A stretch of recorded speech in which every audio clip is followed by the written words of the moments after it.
This week we have the sun moving into Virgo, and we have a new moon in Virgo as well. All of this, an empowered moment and more in my new intuitive energy forecast for the week of Monday, August 18th through Sunday, August 24th, 2025. Stay tuned.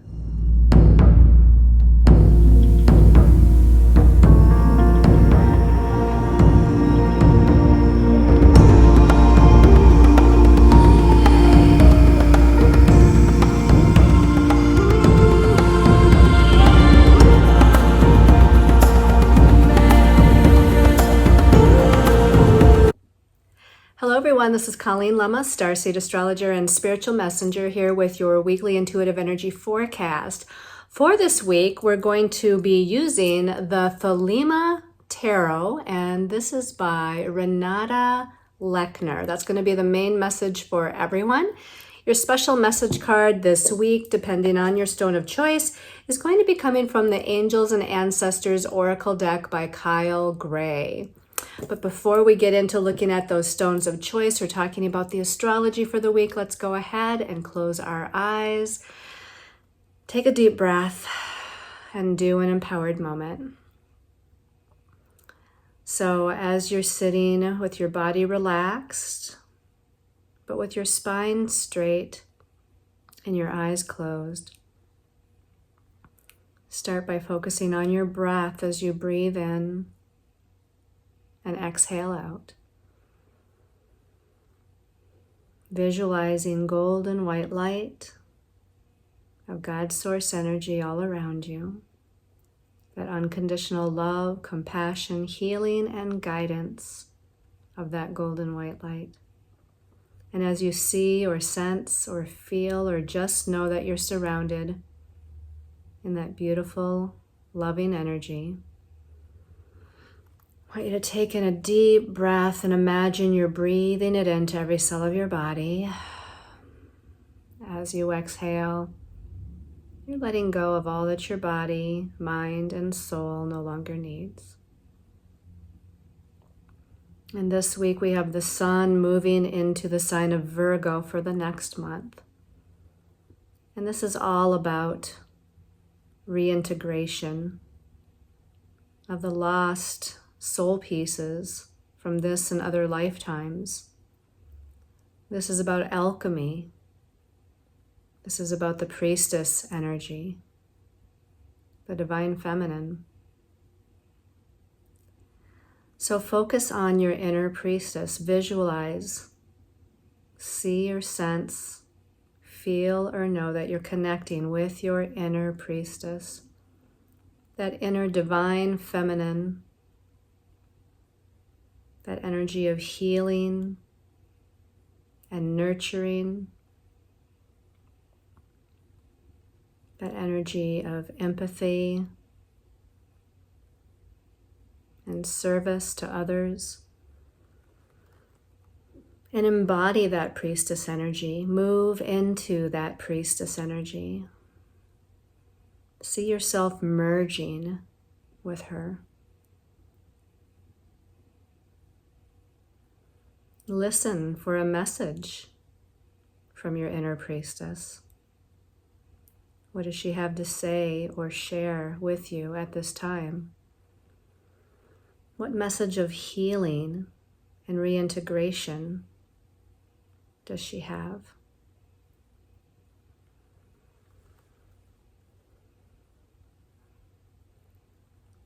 And let's take one last deep, healing, cleansing, and balancing breath now. As you exhale, and in your own time, when you feel ready,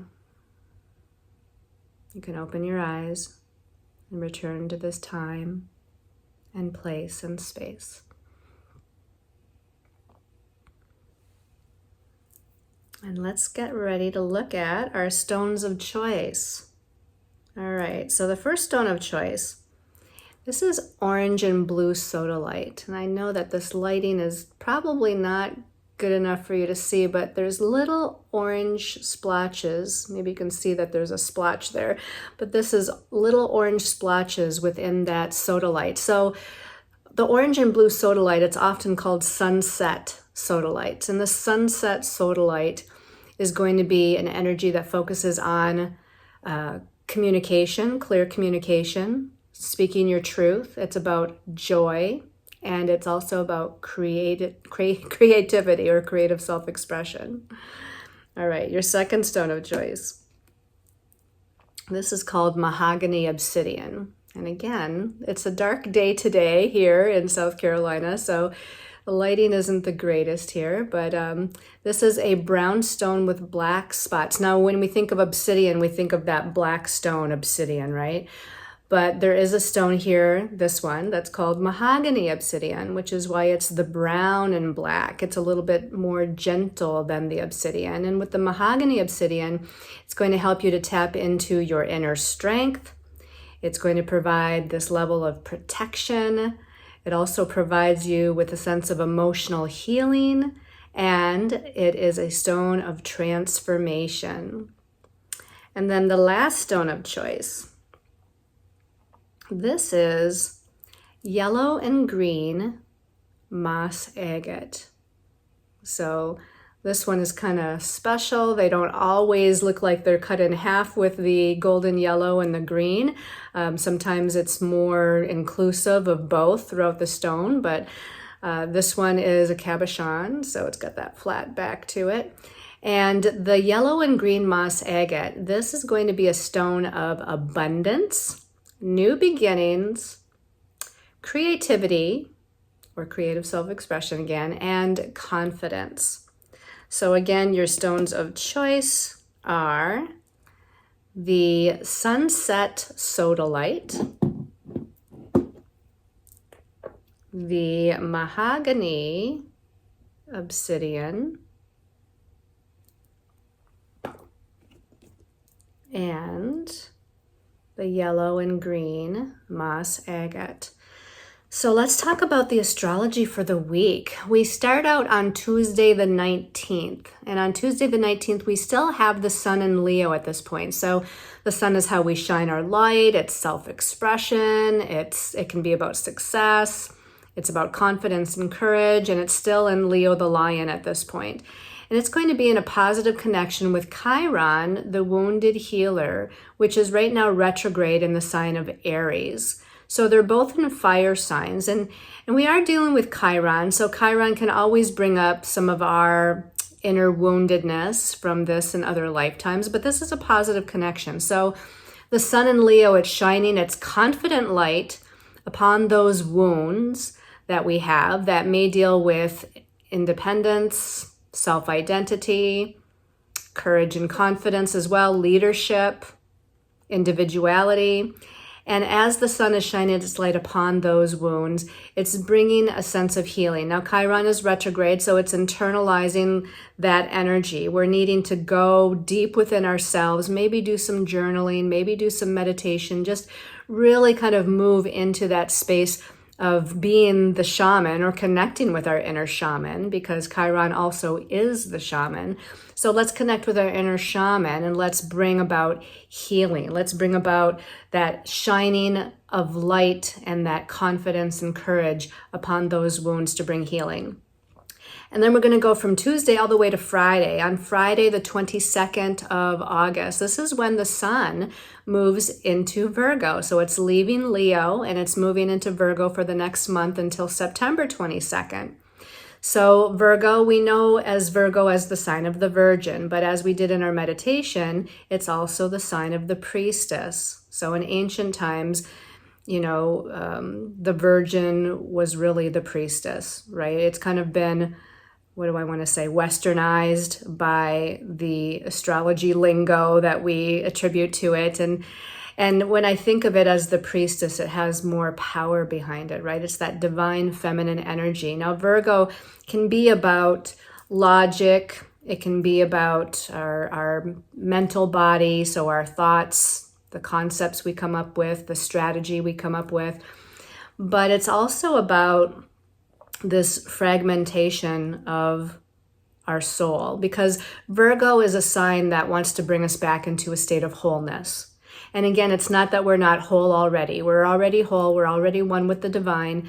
But because of past life challenges and past life traumas, and even this life challenges and traumas, aspects of ourself, aspects of our confidence and courage, aspects of our inner child that's wounded, they split off. They go and they hide. They kind of cover up, and pretend, to put on this kind of mask of illusion to kind of hide their inner pain.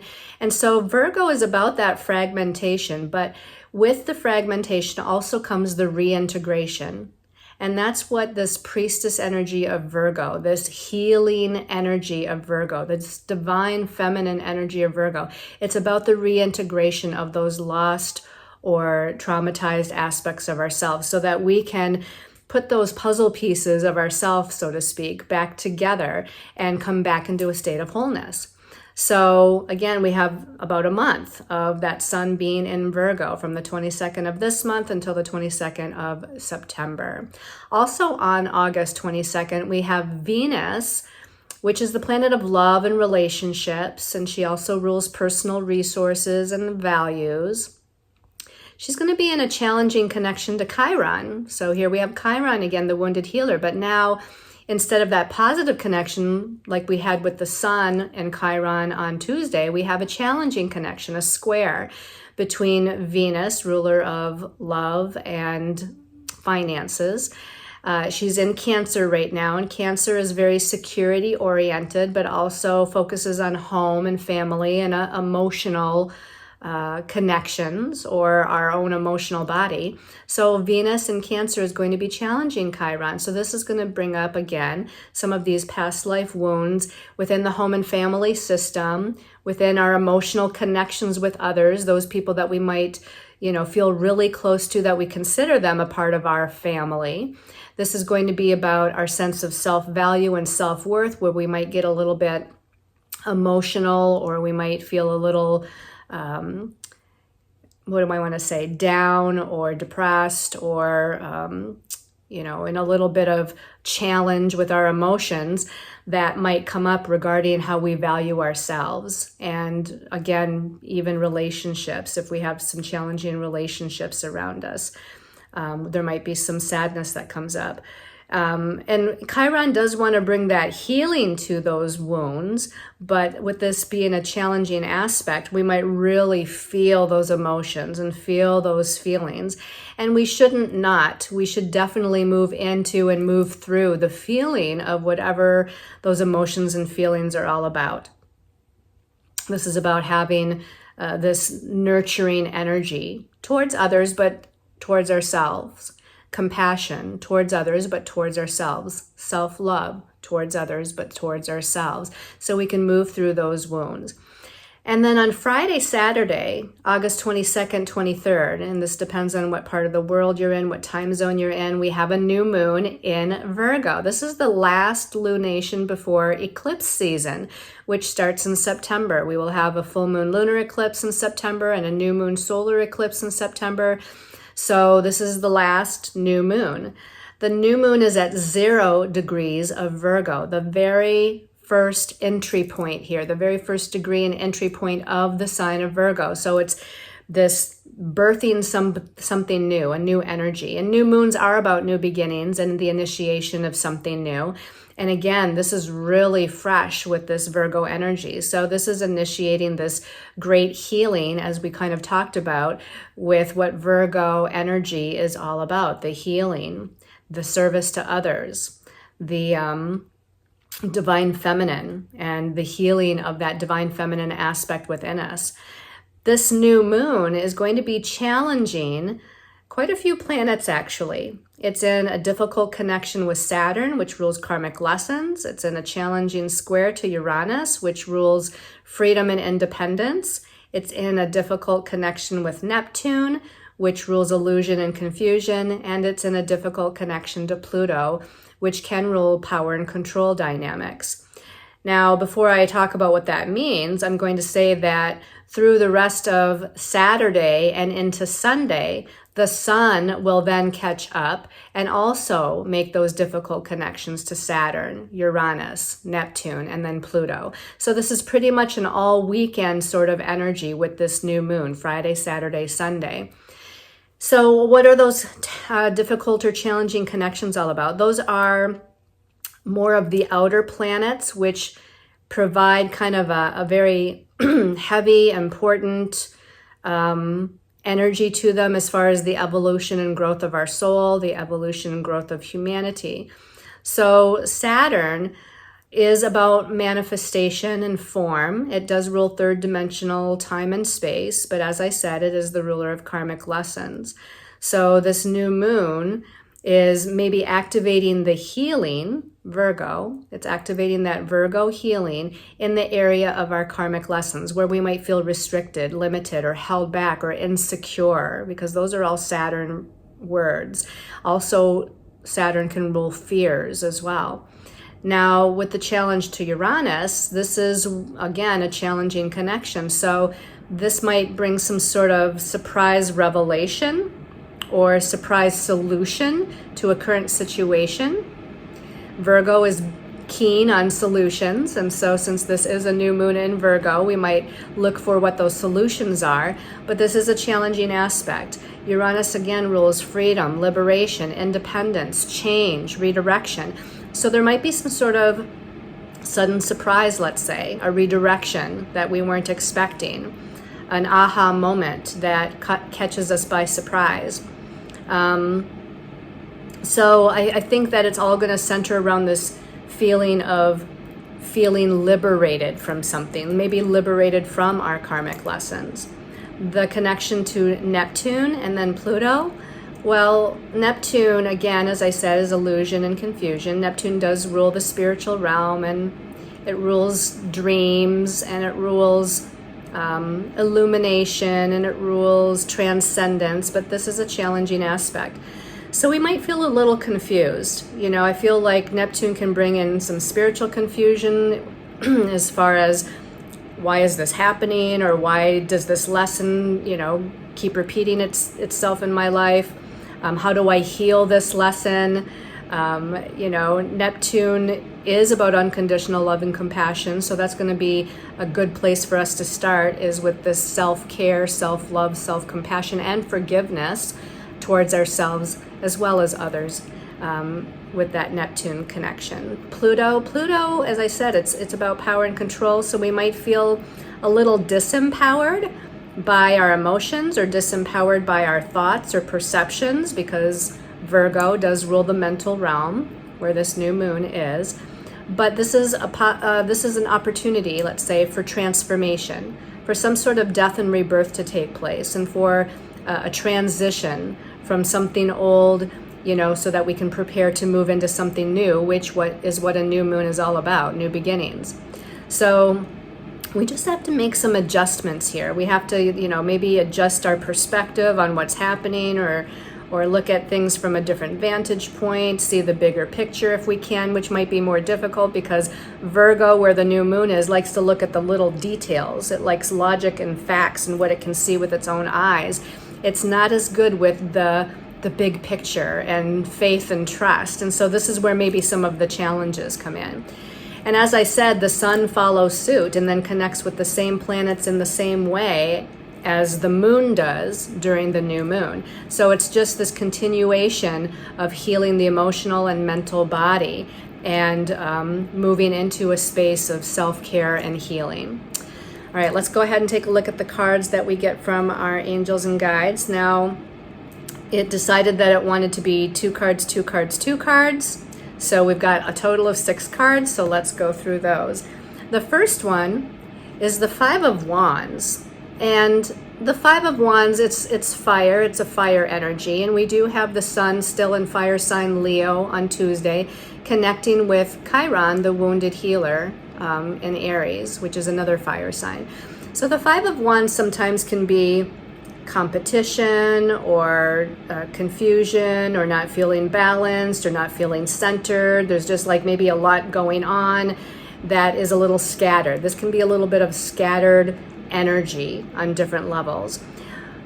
But I think that this, again, is the beginning part of allowing us to come into a rebalance, allowing us to come into a sense of groundedness or stability with all that kind of mutable fire, changeable fire, passion, energy that's going on, the confusion. And again, it doesn't show any people here. So I'm going to say that rather than maybe being disagreements with others, which sometimes the Five of Wands could potentially be, this might be just, again, this I'm going to say disagreements within yourself, but again, this lack of balance or cohesiveness or unity within ourselves that's happening. Let's look at the card that came out with this. And the card that came out with this is another fire card. It's the King of Wands. So again, I like to see the King of Wands following the Five of Wands, because the king is the authority. The king is in charge. The king takes control, right? So we're going to be able to, maybe with that positive connection to Chiron, to kind of take control of this imbalanced energy, however it's showing up in our lives. And we're able to kind of bring some sort of stability or confidence or sense of courage, sense of leadership to it. So I feel like this is this is definitely a good indication that we will, in the beginning of the week, be able to do that. Let's look at the next set of cards. So we've got the Seven of Swords. And the Seven of Swords, this is the mental realm now with the sword suit. And this is where, again, later on in the week, the sun is moving into Virgo, and Virgo does rule logic and the intellect and analysis and the mental body. So here we have the Seven of Swords, and the seven can be an internalization of energy from a numerological perspective. So we're going within, we're self-reflecting, we're trying to understand what's happening with our own thoughts and perceptions. Now, if you look at this image, they have 5 swords in their hands. There's 4 here, there's 1 here, and then there's 2 on the ground. So it's like they're trying to pick up the pieces, right? They're trying to pick up all those swords, and they don't have a very good handle on them, which is why they probably dropped 2 of them. So maybe we don't have a good handle on our thoughts. Maybe our ways of looking at things, our perceptions or perspectives are a little glass half empty. We're a little bit anxious, we're a little bit confused, we're a little bit in the space of doubt or maybe even fear. And so this is asking us to, again, go into a more self-reflective mode. Why am I feeling anxious? Why am I feeling negative? Why am I looking at this from a very negative kind of point of view? This sometimes can mean that other people are usurping our energy, kind of using our thoughts or using our ideas. Could be one way to look at it, but also just kind of draining us and taking kind of our energy. And this is, again, on a kind of a mental level. He seems to be kind of in this shadow, in the dark a little bit, right? He's down the steps in this, in this room that's a little bit dark and dreary. So, sometimes Virgo can be, self-critical. Again, we want to look at the positive of Virgo, being of service and self-care and healing and the divine feminine, the priestess. But sometimes Virgo can be self-judgmental and self-critical and kind of be on that hamster wheel, kind of ruminating on things and thinking about things over and over again. So this can be a little bit of that. And what comes out with the Seven of Swords is the Four of Cups. So this is on the same day where the sun moves into Virgo. We had that Venus, the planet of love and relationships and also self-value, self-worth in Cancer, an emotional Cancer, challenging Chiron, the wounded healer. So this is probably the Four of Cups here. And you can see the image maybe of the woman. She looks a little bit distraught or in despair. There's 3 cups here. She's not really paying attention to. There is a cup, whoops, it's over here. It's hard to see in this card maybe. But the 4th cup is over here, but she's not really looking at any of these cups, right? I think, the preceding card, the 3 of Cups, is usually about celebration. But when we get to the 4 of Cups, it's usually almost about this sadness or feeling restricted or limited emotionally, kind of withdrawing ourselves. We're maybe a little bit sad, whatever this positive energy of the 3 of Cups represented, it feels like it maybe has been taken away from us. And so she's a little distraught, but she's forgetting that there's 1 cup over here right in front of her. There's a blessing here. There's an opportunity here. There's love here. There's something good here, but she's just not paying attention to what that is.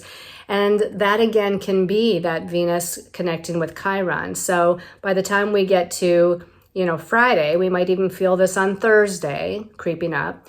But by the time we get to the beginning of Friday, when these aspects happen, we might start to feel a little bit anxious or in despair. All right, and then the last two cards. The first is the Page of Swords. So this is when we get to the weekend, right, of the new moon in Virgo.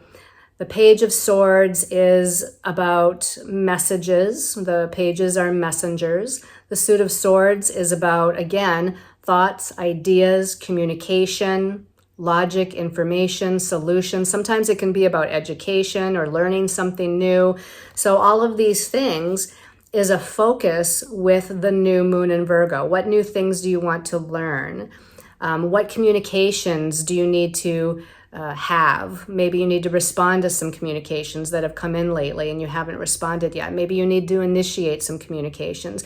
Maybe this is about coming up with new ideas or a new intention, right? It's like the new moon. We want to set our intentions for what we want to grow and expand during the course of the next couple of weeks until we get to the full moon, which, by the way, is going to be an eclipse in Pisces. But here, it's like we want to initiate some sort of intentions. Now, the sky is a little cloudy back there, right? So our mind might be a little cloudy. Our mind might be a little confused. Our mind might be a little dull, or we might be, again, not thinking in the most positive way. But let's see what comes out with the Page of Swords. Okay, so we've got the Five of Swords. I'm not surprised that it's another swords, and I'm not even surprised it's the five. Because remember that new moon, the sun and the moon both over Friday, Saturday, and Sunday are going to be making those connections to those planets. The five energy numerologically is about not being grounded, not being focused, a lot of things going on at the same time, feeling a little scattered, feeling like you're overwhelmed, like there's too much happening. And the too much is happening in your mind, in the mental realm, with those thoughts and ideas and perceptions and perspectives, and maybe even communications are difficult and challenging right now. That's kind of what the Five of Swords is about. Now, again, we only have one person here, so most likely, it doesn't mean it's not going to play out with other people. There still could be some disagreements with others, but this is more than likely playing out with yourself, within your own mind, your own thoughts. She's holding two swords. She's got a third in her hand stuck into the ground, and then we got two swords back there. So I feel like she's not focused on all the possible solutions here, right? She's got a few solutions in mind, but she's kind of ignoring or not coming up with that there's even more solutions to be had. There's even more ways to look at something or think about something here. Again, we've got the cloudy skies. So again, the cloudy skies can be, again, not feeling on top of the world as far as your feelings and your thoughts are concerned.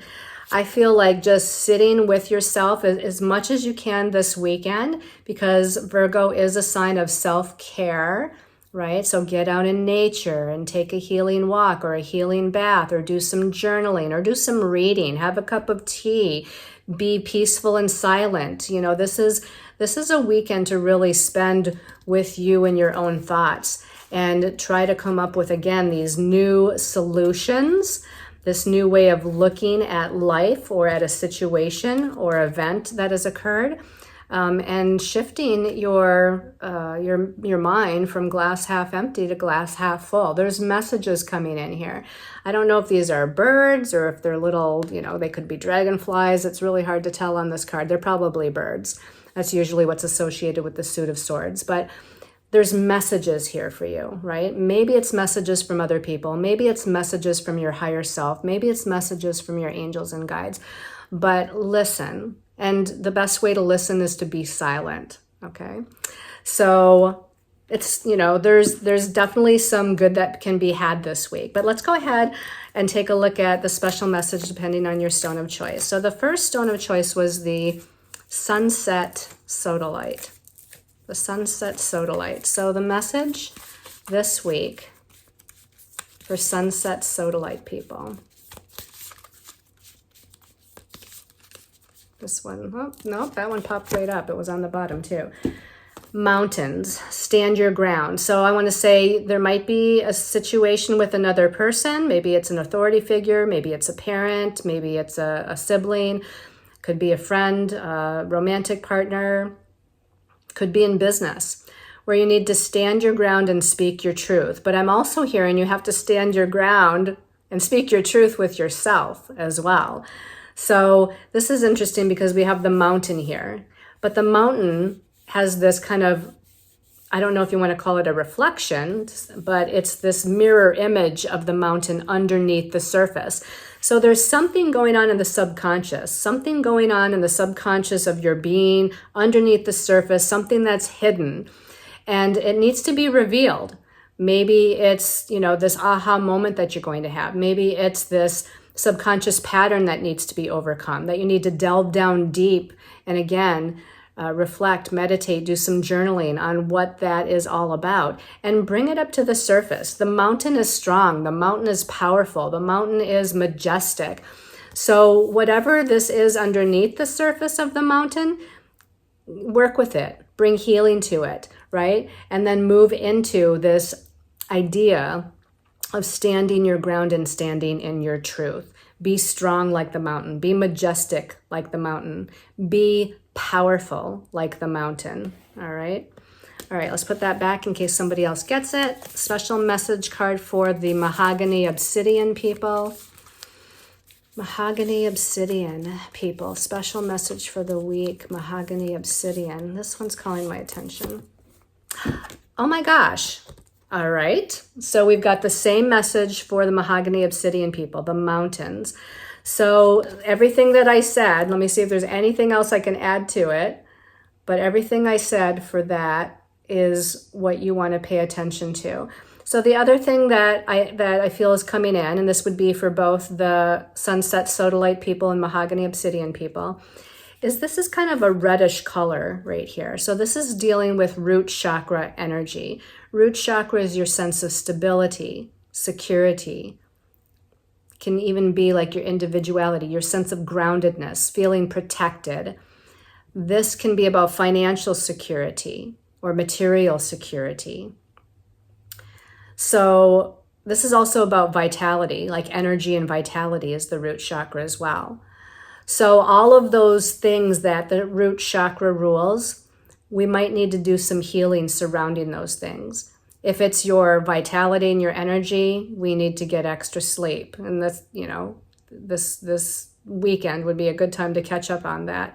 If it's about financial security, work with the idea of visualization and manifestation. Work with the idea of setting new intentions on the new moon for healing any past mindsets or current mindsets regarding abundance and prosperity, right? So focus on that root chakra healing. All right, let's put that card back again. Let's see what comes out for the yellow and green moss agate. All right, yellow and green moss agate people, special message for the week. Yellow and green moss agate people. This one's calling my attention. Which one? Okay, let me pull both out. I'm going to keep them, I'm not going to look at them. I'm going to put them face down. This one on the left, this one on the right, this one on the right. Okay, it is a different card. And the other card was not the mountains. Okay, so this is the oracle. It says wait for important information. This makes sense. Mercury did go direct, right? It already turned back to direct motion on August 11th. However, it's still in its post-shadow phase until the 25th, which is Monday of next week's reading. So we're still maybe sorting through some information. We're still sorting through some communication matters with other people. We're still trying to figure out what our own kind of mindset is, our own kind of perceptions and ideas and thoughts and where we want to go next or where we want to put our energy next. So the oracle here is here to tell you, it says wait for important information. So I feel like as we get into next week, it'll be time maybe to put something into motion. But for right now, it looks like there's still more messages that need to come in. Maybe those messages, maybe you need to do a card reading for yourself. Maybe you need to go get a reading. Maybe you need to journal. Maybe the communication is going to come from somebody through a phone call or an email, you know. It could be in many, many different ways. But we're needing to bring forth or attract to us whatever this important information or solutions or communication is all about. Now, she's got a snake tattoo on her arm. Snake is about transformation, regeneration. So there's a death and rebirth energy that's going on. Okay, you're in the throes of probably the death part, the releasing, the letting go, which is why it's saying to wait for the information to come in before you move on to the rebirth part, the moving forward into this transformed energy. She also has a very vibrant red scarf on her head, right? So again, we have the matters of security, stability, individuality, material aspects, financial aspects. It's on her head though, right? So this is crown chakra and root chakra combined. So maybe the revelations that we're needing to kind of bring forth through the crown chakra are about matters of material security or finances or individuality or standing your ground or standing in your truth, being self-sufficient and feeling self-assured and self-secure within yourself. Let me see if there's anything else here.